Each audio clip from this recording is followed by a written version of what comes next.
Imagine being at the center of a Christmas gathering that, within hours, would become a tragic turning point, an evening full of laughter and light shattered by a single, explosive moment. What really happened that night at Conan O'Brien's Christmas party? The chilling events that unfolded could never have been predicted, and tonight, we're diving into the unraveling of a family that no one could stop. This is the moment the Reiners' lives would change forever. The world holds its breath, caught in a moment of intense anticipation as 50 Cent sits casually on Sherry Shepherd's couch, a place where many have come to seek refuge in candid conversation. But tonight, the stakes are higher. With a grin that dances somewhere between playful and knowing, 50 Cent delivers an announcement that shatters the carefully constructed narrative surrounding the highly anticipated Diddy documentary. What should have been a typical interview about his ongoing success and career suddenly transforms into something far more significant. In a tone that is calm but tinged with an almost reckless confidence, 50 casually reveals a shocking bombshell. He has a staggering 140 hours of raw, unreleased footage from the Diddy documentary, footage that was deemed far too explosive for Netflix to air. The content, he explains, is so controversial, so undeniably raw, that it was deemed a liability by the corporate gatekeepers. It was the kind of footage that had the potential to tear apart the carefully crafted persona of one of the biggest moguls in music, an image Netflix was more than willing to protect. But then, in a turn that no one could have anticipated, the unimaginable happens. Leaked clips begin to surface online, raw fragments of the very material that had been kept hidden from the public eye. The clips hit the internet like a bomb, offering a glimpse into the dark corners of the documentary, revealing the truths, the confrontations, the behind-the-scenes drama that had been locked away. The footage is everything the network feared, everything that was too dangerous to see the light of day. It is devastating, raw, uncensored. And it threatens to rewrite everything the public thought they knew about the world of Diddy and his carefully curated empire. The atmosphere becomes electric. The energy shifts as 50 Cent, ever the master of spectacle, hints at the unimaginable. He's seriously considering releasing the full vault of footage, every shocking, uncut moment, on YouTube, bypassing the traditional network constraints and the corporate gatekeepers who had kept it hidden. This isn't just a threat, it's a direct challenge to the very system that has long controlled the narrative. With his trademark confidence, 50 delivers his promise. This is the footage they didn't want you to see. And now it's ready to break free. The walls of secrecy are about to come down. Time marches on, but on December 10th, 2025, 50 Cent's presence on Sherry Shepherd's couch becomes more than just another celebrity appearance. Fresh off the monumental success of his latest project, Stranger Things, a global sensation that has gripped Netflix with an unrelenting hold, the accolades are pouring in. Critics rave, fans chant his name. The praise, the awards, the recognition, all of it is flowing in a constant stream. And then Sherry, ever the curious interviewer, asks the obvious question that's been on everyone's mind. Will there be a season 2? It's a question that's been hanging in the air, waiting to be answered. But instead of the usual corporate response, 50 Cent, ever the master of deflection and intrigue, simply smirks and replies, "I'll just put it on YouTube." That smirk, the kind that only 50 can pull off, says everything. He's not joking. This is no playful comment. His words are calculated, dead serious. It's not about the platform. It's not about Netflix's network. It's about control. And 50 Cent knows how to wield it. In that moment, the entire interview shifts. The idea of mainstream media, of corporate control, of curated content, seems irrelevant in the face of what 50 is about to unleash. For Netflix, the plan had always been to showcase just 4 episodes, a carefully edited, corporate-approved version of the story. This was the version that played it safe, that offered just enough of the truth while keeping the most controversial elements under wraps.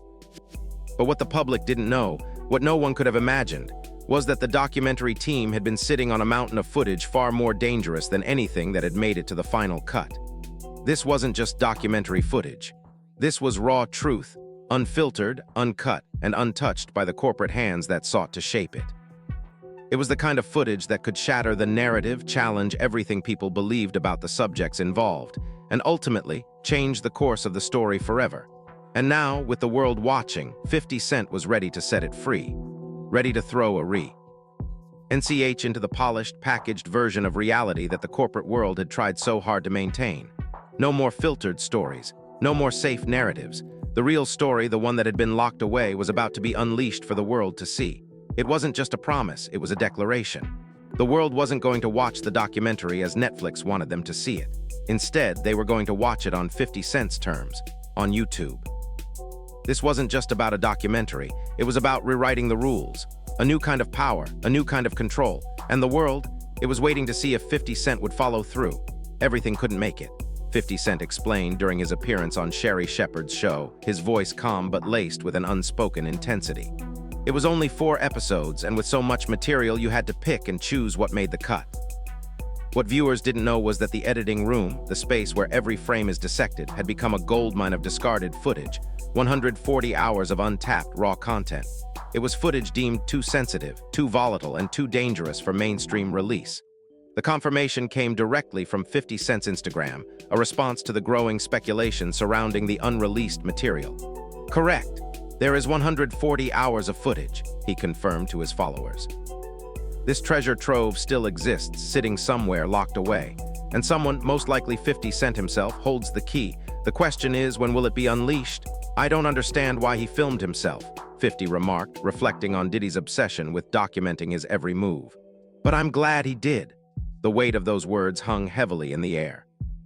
Because within those hours of footage lies a brutal truth, one that doesn't require Netflix's approval or the careful editing of a corporate agenda. This isn't just about scandal, this is about reality, raw and unfiltered. The implications of releasing it are enormous, and YouTube becomes the escape hatch, the platform where truth can finally breathe without a corporate muzzle. No filters, no agenda, just the unvarnished truth waiting to be revealed. The people supporting him will be very quiet when more comes out, 50 warned ominously, a statement that carried more than a hint of forewarning. One such moment came to light during the Sherry interview, where 50 revealed a chilling detail that had been left out of Netflix's version of the documentary. He spoke about Diddy's past relationship with a woman who had once been romantically involved with none other than Tupac Shakur. The name? Sarah Chapman. The mother of Chance Combs, born in 2006, she had been a part of Tupac's life in 1995.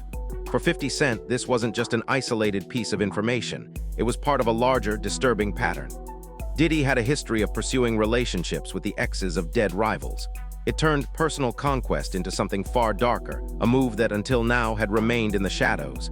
Yet the footage exists. It's out there, ready to be shown. Netflix may have chosen to hold back, but on YouTube, 50 Cent has the power to expose these connections without hesitation. He has the freedom to reveal the truth in its entirety, unfiltered, unapologetic. Nothing will be off-limits. Then there's the tragic and mysterious death of Kim Porter in 2018. She was Diddy's longtime partner and the mother of 3 of his children. Her untimely passing at just 47 years old sparked numerous conspiracy theories, yet those theories were carefully sidestepped in Netflix's final cut. Her death was too sensitive, too controversial to explore in depth. Diddy's children publicly rejected the theories surrounding her death, and Netflix, respecting their wishes, chose to tread lightly.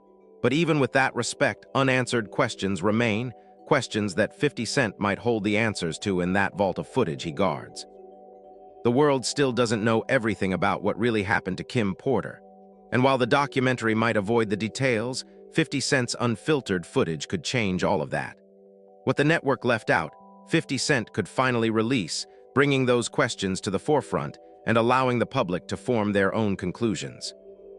The Kid Cudi firebombing allegation that rocked the media during the 2025 trial was another event Netflix only touched on lightly, perhaps sensing the delicate nature of the subject. The claim? That Diddy had orchestrated an attack on Kid Cudi's Porsche after a heated conflict involving Diddy's then-girlfriend, Cassie. The trial details were damning.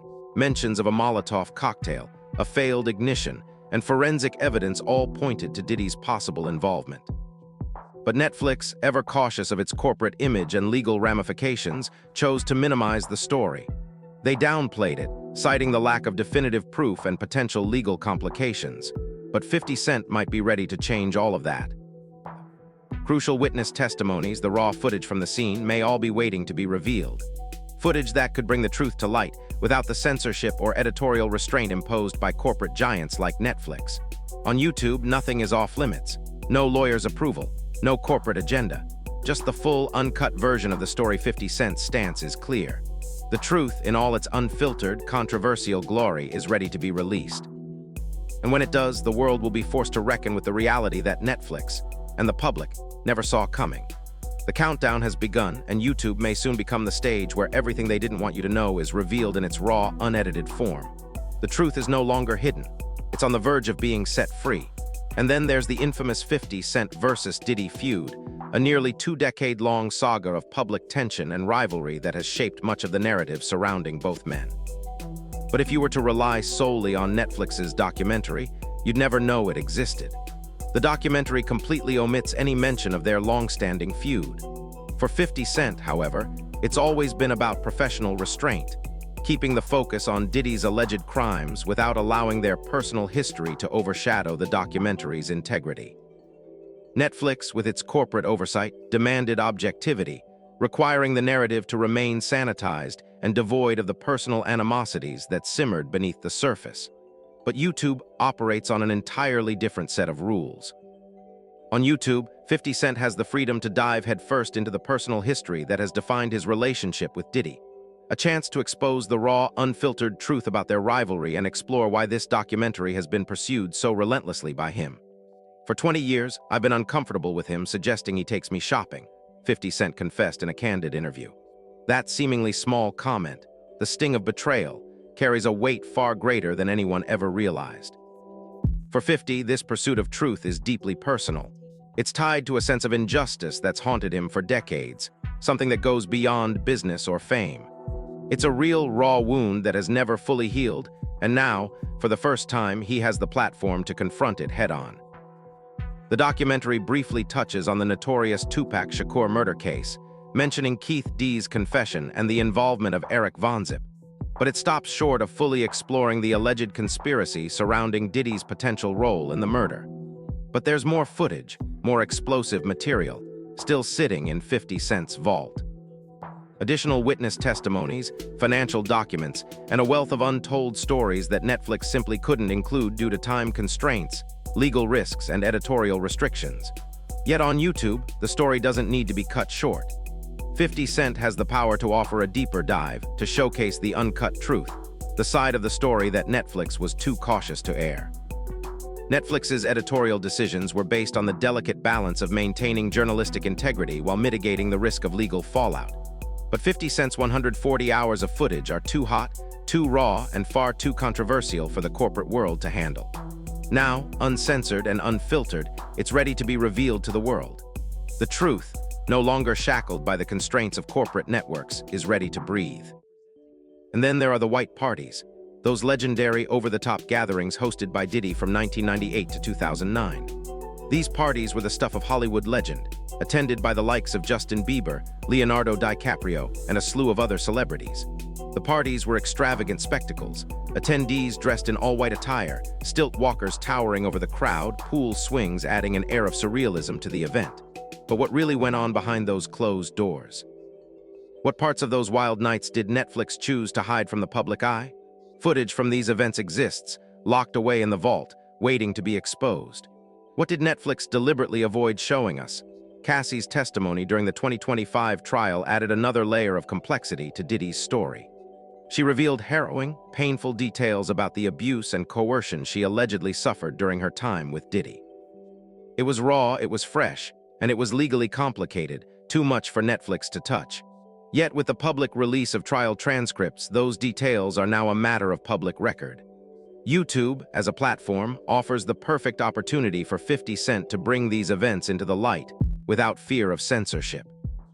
The full scope of Cassie's testimony, the emotional toll it took on her, and the truth behind the private turmoil of those dark years could finally come to light in ways Netflix never allowed. The freedom to speak without restraint, to show the world the footage that the mainstream media would rather keep hidden, is exactly what 50 Cent now has at his disposal. He no longer needs to answer to corporate giants or abide by their restrictions.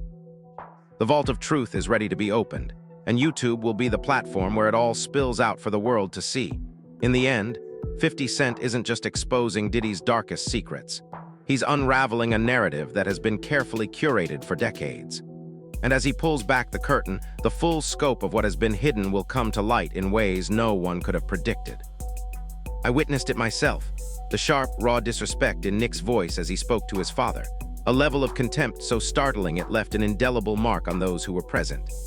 These were the words Conan O'Brien used when he first recalled the explosive argument between Rob Reiner and his son, Nick, that unfolded during the Christmas party at Conan's home, just one day before a tragedy that would forever alter their lives. In that moment, no one in the room realized they were witnessing a defining moment, a quiet spark before the inferno. The storm that would soon follow was unforeseeable, and yet it began in the most subtle of ways. Nick wasn't blending into the background as he had in previous years. Rather than joining the jovial crowd, he stayed to himself, an outsider, almost invisible in his own way. What started as fragmented remarks, disconnected and trivial, slowly escalated into a full-blown argument with his own father. The tension in the air was thick, suffocating almost, and it was clear that Nick's behavior was unsettling. To those around him, he appeared out of control, his actions bordering on erratic and frightening. The guests, who had been carefree moments earlier, now found themselves unnerved, unsure how to respond.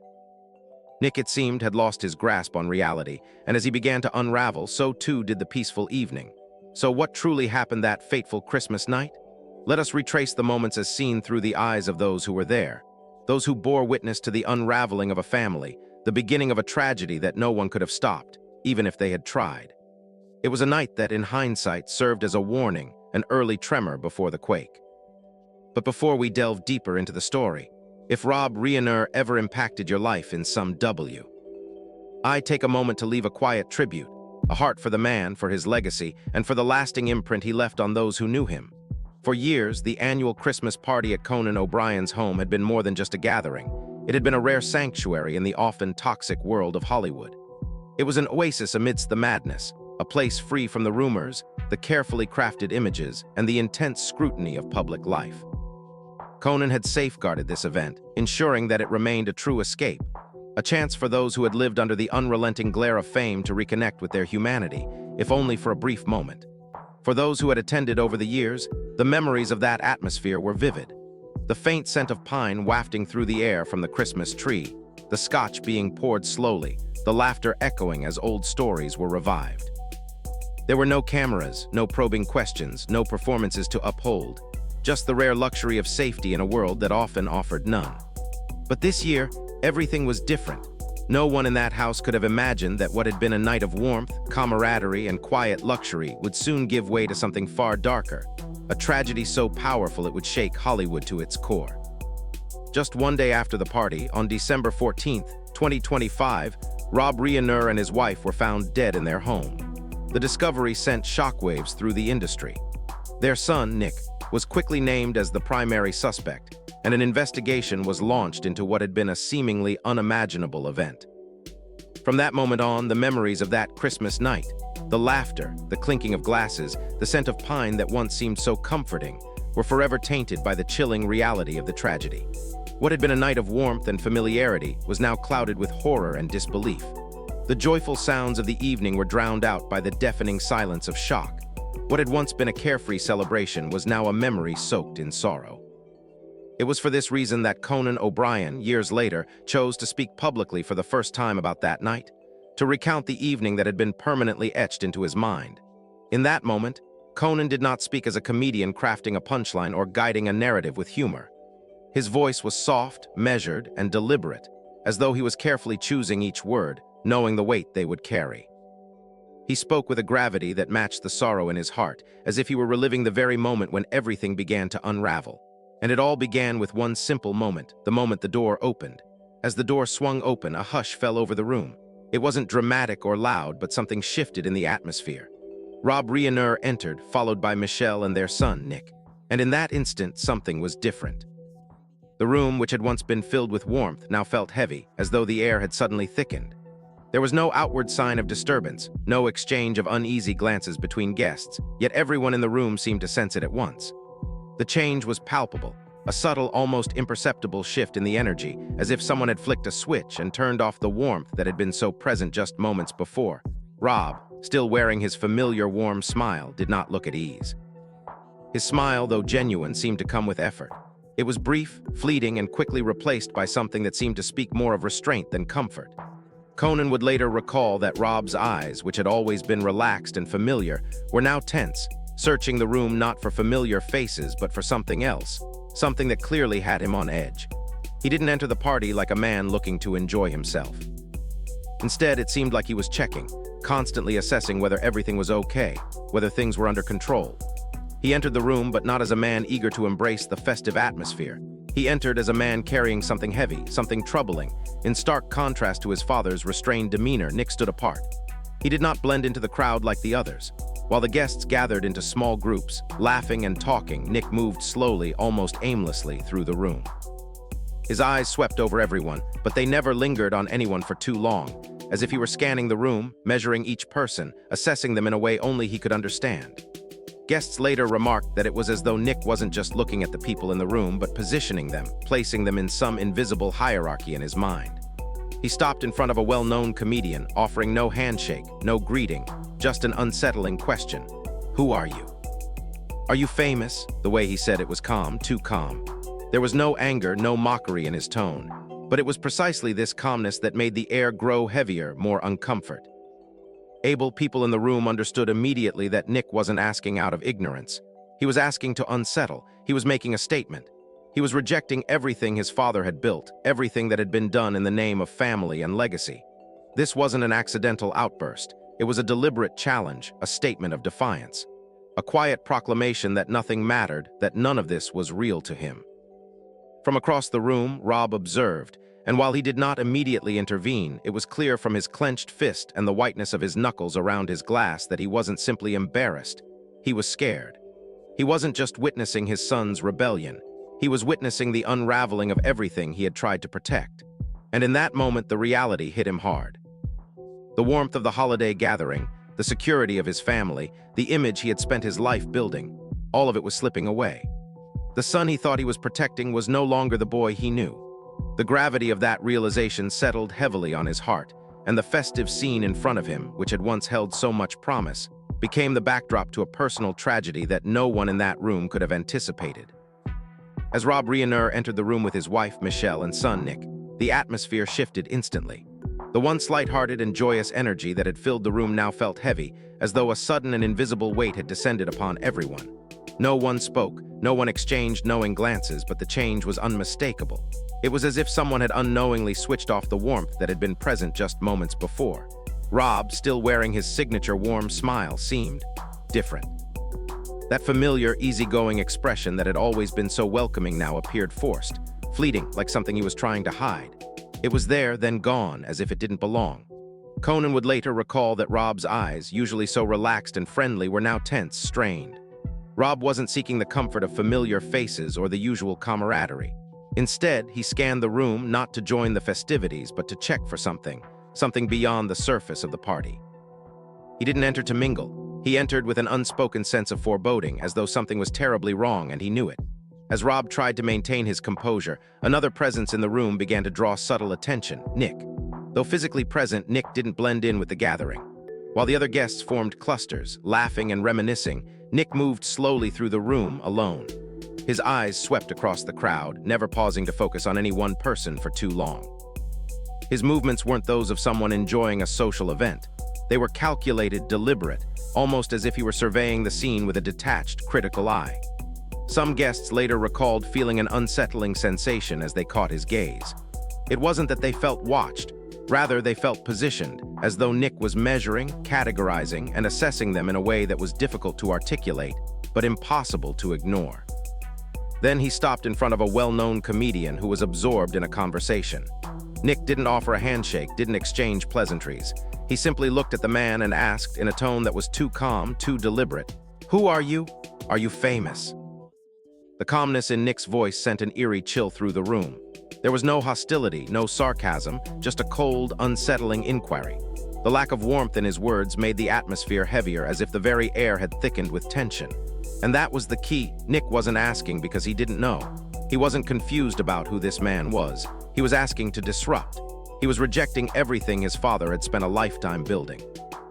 Everything Rob had worked for, every value and belief that had been carefully constructed over the years, was now being dismissed with a single question. Nick wasn't just speaking out of frustration. He was delivering a calculated, deliberate provocation, a statement of defiance. It was as if he was saying, "None of this matters to me." From across the room, Rob watched it all unfold. According to a close friend who stood beside him, Rob didn't react immediately. He didn't step forward, didn't intervene, didn't try to diffuse the tension. But something inside him shifted. His hand, gripping the glass in his hand, tightened so fiercely that his knuckles turned white. He wasn't just embarrassed, he was terrified. It wasn't just a father sensing that his child was drifting away. It was the horrifying realization that everything Rob had believed could protect them, his reputation, his love, the shelter he had tried to provide, was no longer enough. The image of his son standing just a few feet away, challenging him, rejecting him, was a brutal blow to the heart. The cold truth settled in, heavy and undeniable. Rob wasn't just witnessing his son's rebellion, he was witnessing the loss of the child he had fought to protect. And in that moment, the vast distance between them became painfully clear.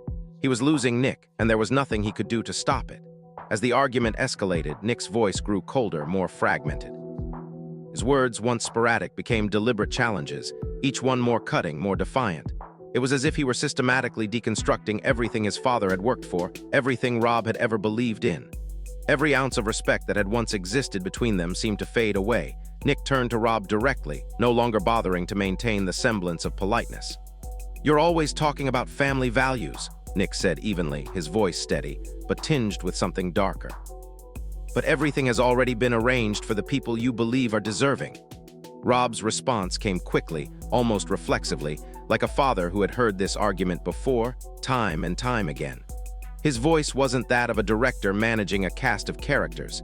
It wasn't even the voice of a man accustomed to controlling the narrative. It was the voice of a father, exhausted by years of trying to explain the same thing to his son, a man who had worn the armor of patience and understanding for far too long. "This isn't the time, Nick," Rob said softly. "We've already talked about this." But Nick wouldn't stop. The walls of restraint were crumbling.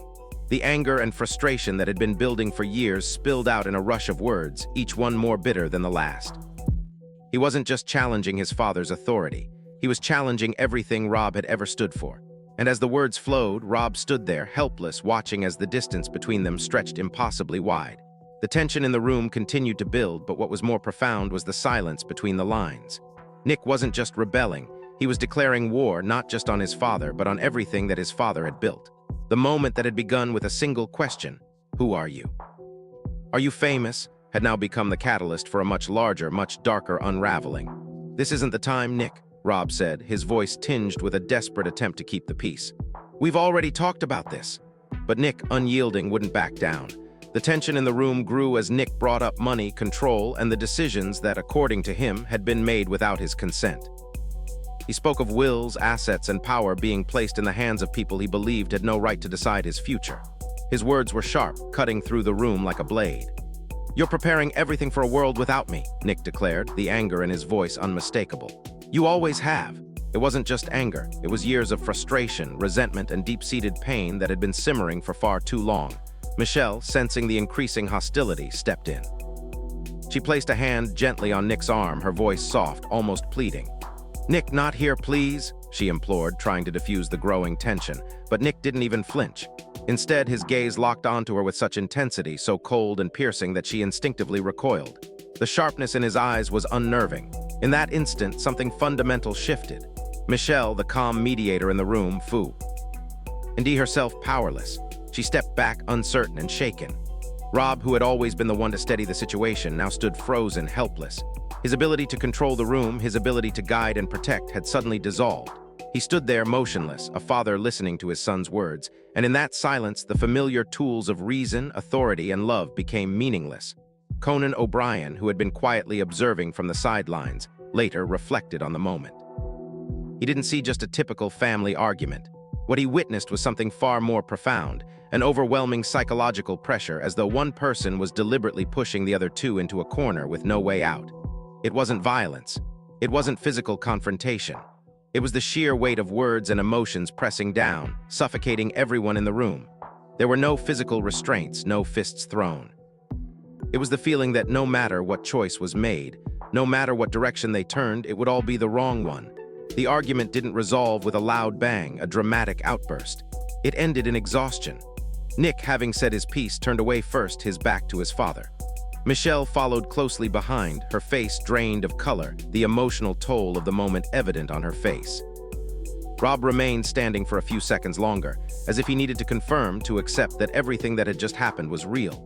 A close friend, someone who had witnessed the exchange, approached Rob quietly, placing a hand on his shoulder as if offering a silent gesture of support. Rob, his voice barely above a whisper, leaned in. "I'm scared," he said, his words heavy with fear. "I don't know what he'll do next." In that moment, the full weight of Rob's confession became clear. It wasn't just the fear of a father concerned about his son's rebellious behavior. It was the crushing realization that he no longer had control over his child. Rob had always believed that his reputation, his love, his protection could shield Nick from the world's dangers. But in that moment, it became painfully obvious that none of those things were enough. Rob was helpless, and that fear of not knowing what would happen next would stay with him long after that night. When the Reiner family left the party, no one walked them out. There were no heartfelt goodbyes, no familiar gestures of courtesy. The room, once filled with laughter and conversation, was left in an oppressive silence. The kind of silence that lingers, heavy and suffocating, long after the last person has left. One person, present that night, later recalled the feeling they had as they watched the family depart. It felt like watching someone walk away from a place of light, unaware of the darkness that awaited them. It was a haunting image, one that would remain etched in the minds of those who witnessed it. As Conan O'Brien reflected on the night, he paused for a long time, his thoughts clearly taking him back to that moment. His eyes welled with tears as he remembered Rob's whispered words. The pain in Rob's voice was unmistakable. Conan spoke softly, his voice trembling with emotion as he recounted the weight of those words. "I'm scared." It wasn't just a casual remark.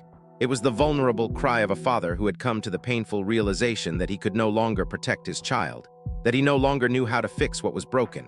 In the quiet moments after the party, Conan remembered the many nights when he and Rob would sit together, long after the guests had gone home.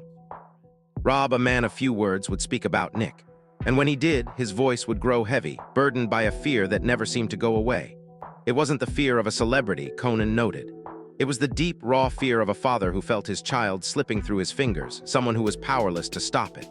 What was most heartbreaking, Conan would later say, was that Rob never spoke of Nick as a problem. He never spoke with anger or bitterness. He spoke cautiously, as though every word he uttered could make things worse, as if one wrong sentence could push his son further away. It was the fragile hope in Rob's voice that made this all so unbearably painful. Rob wasn't speaking as a man who had given up on his son. No, he was speaking like a man who still held onto a flicker of hope, hope that now seemed hopelessly out of reach. As the investigation continues, the central question remains: how much control did Nick Reiner lose and how much did he retain? No investigative file, no camera can fully answer that question. But what is clear is that the tragedy that unfolded that night had been brewing for years. It was a tragedy that no one could have prevented, a tragedy that had its roots in decades of pain, frustration, and a father's desperate attempt to hold on to a son who was slipping away. And as the final chapter of this story unfolds, the questions remain. How much did Rob truly know about his son's unraveling, and what secrets still lie hidden within the walls of that fateful night? To find out more about this tragic event and others like it, be sure to like, comment, and subscribe for more in-depth stories like this. Stay with us as we continue to uncover the truth behind the headlines. You won't want to miss what comes next.